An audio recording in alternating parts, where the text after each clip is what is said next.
Apresiasi dari berbagai kalangan berdatangan usai Menteri Keuangan Purbaya Yudi Sadewa memutuskan untuk tidak menaikkan cukai hasil tembakau pada 2026 mendatang. Salah satu yang mendukung keputusan ini adalah Ketua Komisi 11 DPR RI Muhammad Misbakun. Kendati demikian, ia turut menilai moratorium tersebut belum cukup untuk menyelesaikan persoalan mendasar industri tembakau.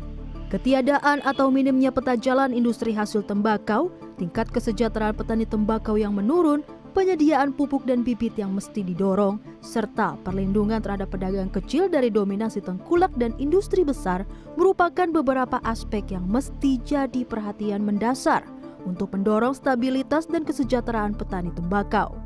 Menurut saya Pak Purbaya mulai menyisir satu persatu belanja isu di kementeriannya, dan Pak Purbaya menyelesaikan secara struktural dan fundamental mana di tingkat regulasi, mana aturan-aturan pada tingkat PP, di tingkat keputusan Menteri Keuangan, dan SE Dirjen yang kemudian memberikan ekses negatif. Termasuk skema cukai di mana mereka membayar di depan sebelum barang ini dipasarkan juga harus diselesaikan. Termasuk isu bagaimana mekanisme cukai ini apakah cukup dengan cukai tempel atau cukai yang berbarcode atau yang sebagainya. Ini kesempatan kepada Pak Purbaya sebagai seorang Menteri Keuangan untuk menyelesaikan permasalahan-permasalahan yang selama ini ada dan menjadi isu. Ketua Umum Pusat Serikat Pekerja Rokok Tembakau Makanan Minuman mendukung kebijakan cukai tidak naik di 2026. Menurutnya, industri hasil tembakau sulit didapat oleh pekerja akibat regulasi IHT berupa fiskal yaitu cukai dan non-fiskal.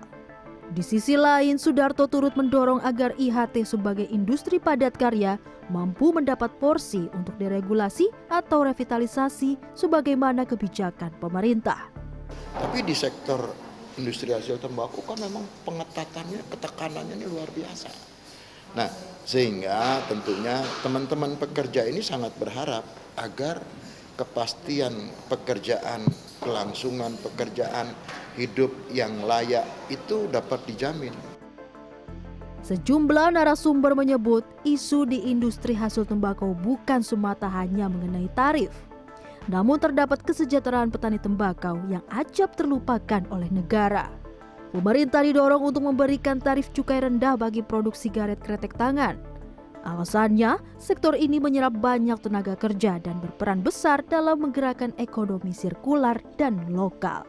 Clarissa Aradia, Yoga Aris Pratama, Jakarta.